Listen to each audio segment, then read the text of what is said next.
നമസ്കാരം. മലയാളി വാർത്ത ഇൻസൈഡിലേക്ക് സ്വാഗതം. ബാലരാമപുരത്ത് ദേവേന്ദു എന്ന 2.5 വയസ്സുകാരിയെ കിണറ്റിലെറിഞ്ഞു കൊന്ന ദാരുണ സംഭവം.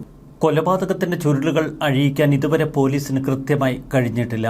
ദേവേന്ദുവിനെ എന്തിനാണ് ഹരികുമാർ കൊലപ്പെടുത്തിയത് എന്ന ചോദ്യത്തിന് വ്യക്തമായ ഉത്തരം ഹരികുമാർ പോലീസിന് മുന്നിൽ പറയുന്നില്ല. ഇപ്പോഴും പരസ്പര വിരുദ്ധമായ കാര്യങ്ങളാണ് ഹരികുമാർ പറയുന്നത്. ഹരികുമാറിനെ മാനസികാരോഗ്യ വിദഗ്ധരുടെ സാന്നിധ്യത്തിൽ ചോദ്യം ചെയ്യണമെന്നാണ് ഇപ്പോൾ അന്വേഷണ സംഘം പറയുന്നത്. തിങ്കളാഴ്ച ഇതിനുവേണ്ടി കോടതിയിൽ അപേക്ഷ നൽകും. ഇതിനിടയിൽ നിർണായകമായ ചില സംഭവങ്ങൾ. ഈ സംഭവത്തിൽ ശ്രീതുവിന്റെ പങ്ക് അന്വേഷിക്കണമെന്നാവശ്യപ്പെട്ട് ഭർത്താവ് ശ്രീജിത്ത് ബാലരാമപുരം പോലീസിൽ ഒരു പരാതി നൽകി. ഭർത്താവ് നൽകിയ പരാതിയുടെ അടിസ്ഥാനത്തിൽ പോലീസ് ശ്രീതുവിനെ ചോദ്യം ചെയ്തു. വീണ്ടും ശ്രീതുവിനെ പൂജപ്പുര മഹിളാ മന്ദിരത്തിൽ ആക്കിയിരിക്കുകയാണ്. 2.5 വയസ്സുകാരിയുടെ മരണത്തിന് പിന്നാലെ നിരവധി അന്ധവിശ്വാസ കഥകളും ഹരികുമാറും സഹോദരിയും തമ്മിലുള്ള അവിശുദ്ധ ബന്ധവുമൊക്കെ കേരളത്തിന് മുന്നിലേക്ക് വന്നു. ഒരു കുടുംബത്തിലെ അംഗങ്ങൾ മുഴുവൻ വ്യത്യസ്തമായ മൊഴികൾ നൽകുന്നു. ആരാണ് കൊലയാളി എന്നതിനെക്കുറിച്ച് തുടക്കത്തിൽ പോലീസിന് വ്യക്തതയില്ല. പിന്നീടാണ് ഹരികുമാർ താനാണ് കുഞ്ഞിനെ കിണറ്റിലേക്ക് വലിച്ചെറിഞ്ഞത് എന്ന് പോലീസിന് മൊഴി കൊടുക്കുന്നു. തുടർന്നാണ് ഹരികുമാറിനെ പ്രതിയാക്കി പോലീസ് അന്വേഷണവുമായി നീങ്ങുന്നത്. എന്നാൽ അപ്രതീക്ഷിതമായി ഒരു ജ്യോതിഷിയുടെ പങ്ക് ഇന്നലെ പുറത്തു വന്നിരുന്നു. ദേവേന്ദുവിന്റെ മരണത്തിന് പിന്നിൽ ഏതെങ്കിലും തരത്തിലുള്ള അന്ധവിശ്വാസങ്ങൾ കാരണമായോ എന്ന സംശയം ഇതോടെ ബലപ്പെട്ടു. ശ്രീതുവിന്റെ സഹോദരൻ ഹരികുമാർ മുൻപൊരു ജ്യോതിഷിയുടെ പക്കൽ ജോലി ചെയ്തിരുന്നു. അന്നു മുതൽ ഈ ജ്യോതിഷിയും ശ്രീതുവും തമ്മിൽ ചില ബന്ധങ്ങളും ഇടപാടുകളുമൊക്കെ ഉണ്ടായിരുന്നുവെന്നാണ് നാട്ടുകാർ പറയുന്നത്. എന്നാൽ ജ്യോതിഷി ദേവിദാസൻ മറ്റൊരു കഥയാണ് ഇന്നലെ മാധ്യമങ്ങളോട് പറഞ്ഞത്. ഹരികുമാറിന്റെ ശമ്പളം വാങ്ങാൻ വന്നിരുന്നത് അമ്മയും സഹോദരിയുമാണ്. അങ്ങനെയാണ് കുടുംബത്തെ പരിചയമെന്ന് ദേവിദാസൻ പറയുന്നു. ദേവേന്ദുവിന്റെ അമ്മ ശ്രീതുവുമായി തനിക്ക് മറ്റിടപാടുകളില്ല എന്ന് ദേവിദാസൻ പറയുന്നു. കുട്ടിയുടെ അമ്മ ശ്രീതുവിനെതിരെ ഇപ്പോൾ ദേവിദാസൻ പോലീസിന് മുന്നിൽ മൊഴി നൽകി. ശ്രീതുവിനെ താൻ അവസാനമായി കണ്ടത് 6-7 മാസങ്ങൾക്ക് മുൻപാണ്. അന്ന് ശ്രീതുവിന്റെ ഒപ്പം മറ്റൊരു പുരുഷനുമുണ്ടായിരുന്നു. ഇയാൾ 2ാം ഭർത്താവാണ് എന്ന് ശ്രീതു തന്നോട് പറഞ്ഞു. ആദ്യ ഭർത്താവുമായി വേർപിരിഞ്ഞോ എന്ന തന്റെ ചോദ്യത്തിന് ഇല്ല എന്ന മറുപടിയാണ് ശ്രീതു പറഞ്ഞത്. തന്റെ അനുഗ്രഹം ചോദിച്ചാണ് തന്റെ പക്കൽ ശ്രീതു എത്തിയത്. കുടുംബവുമായി യാതൊരു വിധത്തിലുമുള്ള സാമ്പത്തിക ഇടപാടുകൾ തനിക്കില്ല എന്ന് ദേവിദാസൻ പറയുന്നു. എന്നാൽ 35 ലക്ഷം രൂപ ദേവിദാസൻ തന്നിൽ നിന്ന് തട്ടിയെടുത്തു എന്ന പരാതിയാണ് ഇക്കഴിഞ്ഞ ദിവസം ശ്രീതു പോലീസിന് മുന്നിൽ നൽകിയത്. ദേവിദാസന്റെ ഫോൺ ഇയാളുടെ പക്കൽ നിന്ന് പോലീസ് പിടിച്ചെടുത്തിട്ടുണ്ട്. ദേവിദാസന്റെ ബാങ്ക് അക്കൗണ്ടുകളും പരിശോധിക്കുമെന്ന് പോലീസ് പറയുന്നു. കോവിഡിന് മുൻപാണ് ഹരികുമാർ തനിക്കൊപ്പം ജോലി ചെയ്തത്. ആദ്യം നല്ല രീതിയിൽ ജോലി ചെയ്തിരുന്ന ഹരികുമാറിന്റെ പെരുമാറ്റത്തിൽ മാറ്റം കണ്ടുവെന്നും അപ്പോൾ അച്ഛനെയും അമ്മയും വിളിച്ചു വരുത്തി ഒപ്പം വിടുകയായിരുന്നു താൻ ചെയ്തത് എന്നും ദേവിദാസൻ പോലീസിനോട് പറഞ്ഞു. ഇന്ന് മാധ്യമങ്ങളോട് വെളിപ്പെടുത്തി. താൻ ആരുടെയും ആത്മീയ ഗുരുവല്ല, ഒരു ജ്യോതിഷി മാത്രമാണ്. വസ്തുക്കച്ചവടത്തിന് ഇടനിലക്കാരനായിട്ടില്ല. ഒരു പൈസ പോലും ശ്രീതുവും കുടുംബവും തന്നെ ഏൽപ്പിച്ചിട്ടുമില്ല. ശ്രീതുവുമായി താൻ ഫോണിൽ സംസാരിച്ചിട്ടില്ല എന്നാണ് ദേവിദാസൻ പറയുന്നത്. പണം വാങ്ങേണ്ട ഒരു സാഹചര്യവും തനിക്കില്ല.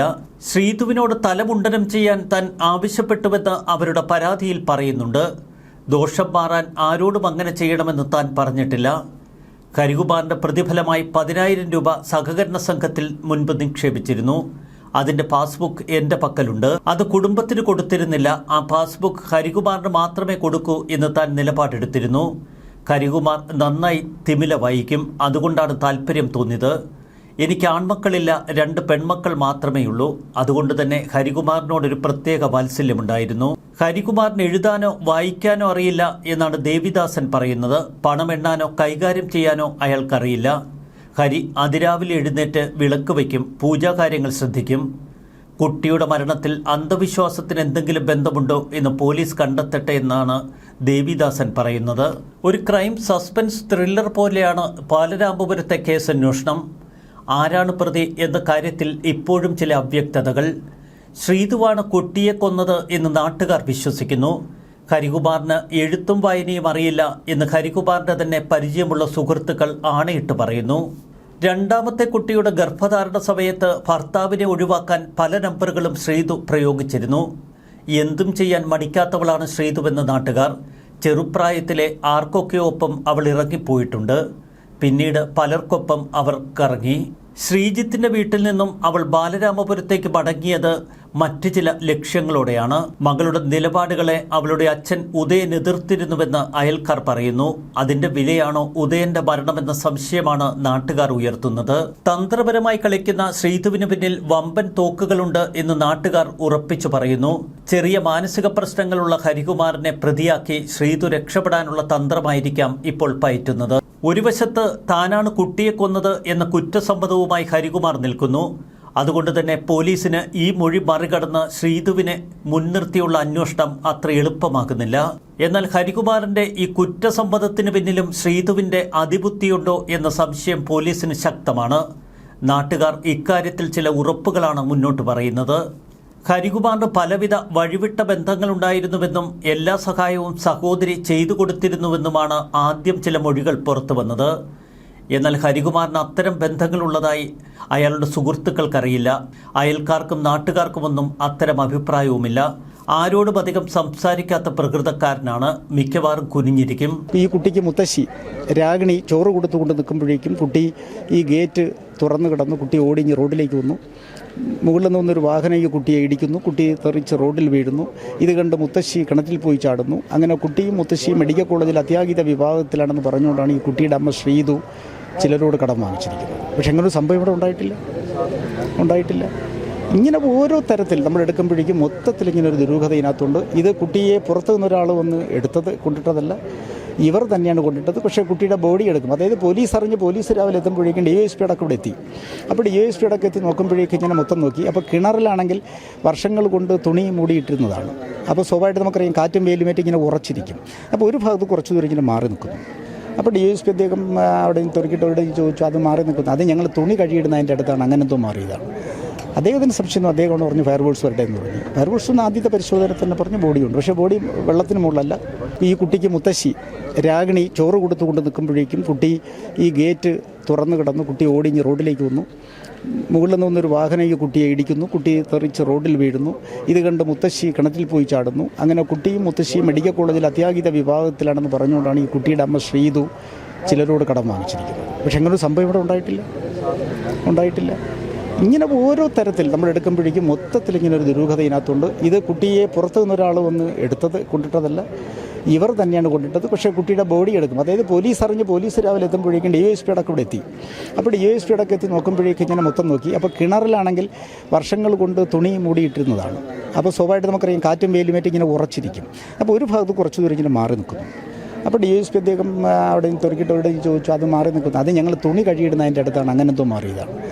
അദ്ദേഹത്തിന് സംശയം. അദ്ദേഹം പറഞ്ഞു ഫയർഫോഴ്സ് വരട്ടെ എന്ന് പറഞ്ഞു. ഫയർഫോഴ്സ് ആദ്യത്തെ പരിശോധന തന്നെ പറഞ്ഞ് ബോഡിയുണ്ട്. പക്ഷേ ബോഡി വെള്ളത്തിന് മുകളിലല്ല. ഇതിപ്പോൾ സ്വന്തം തന്നെ അച്ഛനെ കൊന്നത് ഇവിടെ തന്നെയാണെന്നുള്ള അറിയാൻ പാടില്ല. ഇനി ക്യാൻസറിൻ്റെ രോഗമായിരുന്നു. അത് ആശുപത്രി പോയിട്ട് വന്ന സമയത്ത് വേറെ കുഴപ്പമില്ലായിരുന്നു. പിന്നെ പ്രസവം കഴിഞ്ഞ് മരിച്ചെന്ന് പറഞ്ഞു. ഇങ്ങനെയുള്ള പോക്കാണ് പോകുന്നത്. വണ്ടി അവൻ്റെ വണ്ടി അവിടെ എടുക്കാൻ താല്പര്യം മിണ്ടില്ല. ആരും ചിലപ്പം ആരും വണ്ടി കൊണ്ട് വെച്ചിട്ട് 4 വിളിച്ച് പറയും അമ്മ ചേർത്തോണ്ട് പോകണമെന്ന് പറഞ്ഞ് അടുത്തോണ്ട് പോകണം. അതുപോലും പറയില്ല. അമ്മയോടൊക്കെ സംസാരിക്കാറുണ്ടോ പുറത്തൊക്കെ കണ്ടാൽ? ഇല്ല. വേറെ കുഴപ്പമില്ല. വന്ന് തിരിക്കും അങ്ങ് പോകും. പിന്നെ അച്ഛൻ മരിച്ചപ്പോൾ അതിൻ്റെ അങ്ങോട്ട് കാണാൻ ഞാൻ പോയിട്ടുണ്ട്. പിന്നെ അടുത്ത ദിവസം എന്നെ കണ്ടപ്പോൾ ചോദിക്കണേ ഇങ്ങോട്ട് വരക്കില്ലല്ലോ എന്ന് എൻ്റെ അവൻ ചോദിക്കുകയും ചെയ്തു. ഞാൻ പറയുക കാര്യത്തിലല്ലേ വരണം എന്നുള്ള കാര്യം കൂടെ പറഞ്ഞിട്ടുണ്ടായിരുന്നു. ഇവിടെ നമ്മൾ പരസ്പരം അടുത്തുള്ള ആൾക്കാരാകുമ്പോൾ അങ്ങനെ പോകും. മരണം വിട്ടാന്ന് പറയുമ്പോൾ 2-3 പ്രാവശ്യം കൂടെ പോട്ടതാണ്. ഇവിടെ 2 പ്രാവശ്യം പോയതേ ഉള്ളൂ. 10ാം ക്ലാസ് കഴിഞ്ഞ് അയാൾ ചെണ്ട അഭ്യസിക്കാൻ പോയി. ഉത്സവങ്ങളിലും മറ്റും ചെണ്ടമേളത്തിന് പോകും. 3 വർഷം ആലപ്പുഴയിൽ ഒരു ദേവീക്ഷേത്രത്തിൽ ജോലി ചെയ്തു. ശ്രീധുവും ഭർത്താവ് ശ്രീജിത്തും തമ്മിൽ അകൽച്ചയിലായിരുന്നു. ഹരികുമാറും സഹോദരി ശ്രീധുവും നിഗൂഢ സ്വഭാവക്കാരായിരുന്നുവെന്നാണ് പോലീസിന്റെ പ്രാഥമിക വിലയിരുത്തൽ.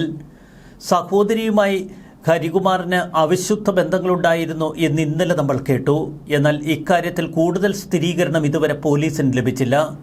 അതിന് മുഖ്യ കാരണമായി സംശയിക്കുന്നവർ പറയുന്നത് തൊട്ടടുത്ത മുറികളിൽ കഴിയുന്ന സഹോദരനും സഹോദരിയും തമ്മിലുള്ള വീഡിയോ കോൾ അതുതന്നെയാണ്. ശ്രീധുവിനോട് ഹരികുമാർ വഴിവിട്ടു പെരുമാറാൻ ശ്രമിച്ചിരുന്നുവെന്നും അടുപ്പത്തിന് കുഞ്ഞ് തടസ്സമാകുന്നുവെന്നും മനസ്സിലാക്കിയാണ് അയാൾ കുഞ്ഞിനെ കൊലപ്പെടുത്തിയതെന്നുമാണ് ഇന്നലെ പുറത്തു വന്ന വാർത്തകൾ.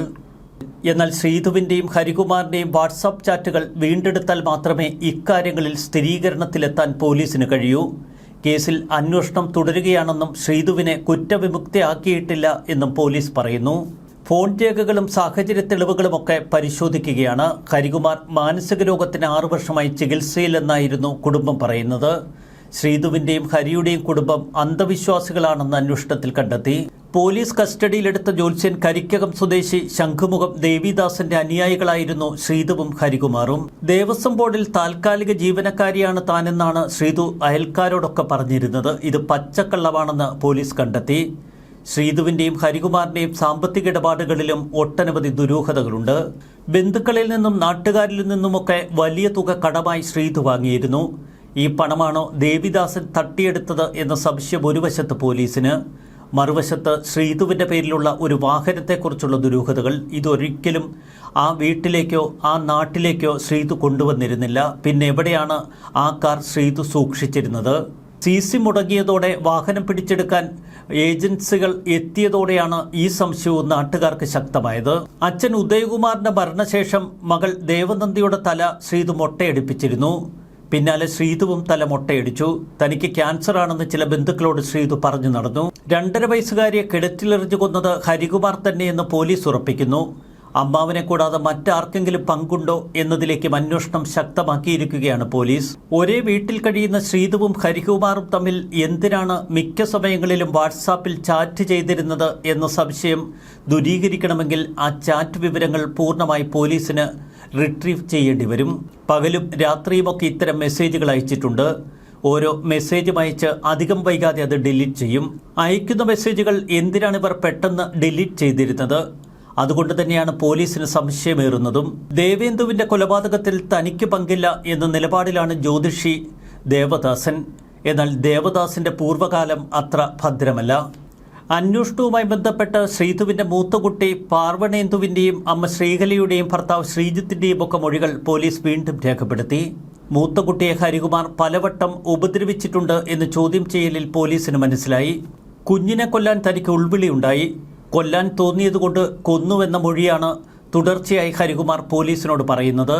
ഹരികുമാറിനെ ചോദ്യം ചെയ്യുമ്പോൾ പലവിധ മാനസിക പ്രശ്നങ്ങൾ ഇയാൾ കാട്ടുന്നു. ഹരികുമാർ ഇപ്പോൾ മാനസിക പ്രശ്നമുള്ളതായി അഭിനയിക്കുന്നതാണോ എന്ന സംശയം പോലീസിനുമുണ്ട്. ഇത് അന്വേഷണത്തിന് തടസ്സമാകുന്നു. ശാസ്ത്രീയ തെളിവുകൾ ശേഖരിക്കേണ്ടി വരുമെന്നാണ് SP പറയുന്നത്. ഏറെ ദുരൂഹതകൾ പടർന്ന ഒരു സംഭവമായി മാറുന്നു ഇപ്പോൾ 2.5 വയസ്സുകാരി ദേവേന്ദുവിന്റെ ഈ കൊലപാതകത്തിന് പിന്നിലുള്ള യഥാർത്ഥ കാരണങ്ങളെന്ത്? ജ്യോതിഷി ദേവദാസനുമായി ബന്ധപ്പെട്ട സംശയങ്ങളും ശക്തമാകുന്നു. ഹരികുമാറിനപ്പുറം മറ്റാരെങ്കിലും ഇത്തരമൊരു കൊലപാതകം ആസൂത്രണം ചെയ്യുകയും നടപ്പാക്കുകയും ചെയ്തതിനു ശേഷം അത് ഹരികുമാറിന്റെ തലയിൽ കെട്ടിവെച്ചതാണോ? സഹോദരിയും സഹോദരനും തമ്മിൽ വഴിവിട്ട ബന്ധങ്ങളുണ്ടായിരുന്നോ? ഈ കൊലപാതകവുമായി ബന്ധപ്പെട്ട് എന്തെങ്കിലും നേരിട്ട് ഇടപെടലുകൾ ദേവിദാസന്റെ ഭാഗത്തു നിന്നുണ്ടായിട്ടുണ്ടോ? അന്വേഷണത്തിനൊടുവിൽ മാത്രമേ ഈ ദുരൂഹതകൾ അകറ്റാൻ പോലീസിന് പോലും കഴിയൂ. ഏറെ ദുരൂഹതകൾ കൂടിക്കലർന്നു കിടക്കുന്ന വല്ലാത്തൊരു ദാരുണ സംഭവമാണ് ഈ കുട്ടിയുടെ കൊലപാതകം. ന്യൂസ് ഡെസ്ക് മലയാളി വാർത്ത ഇൻസൈഡ്.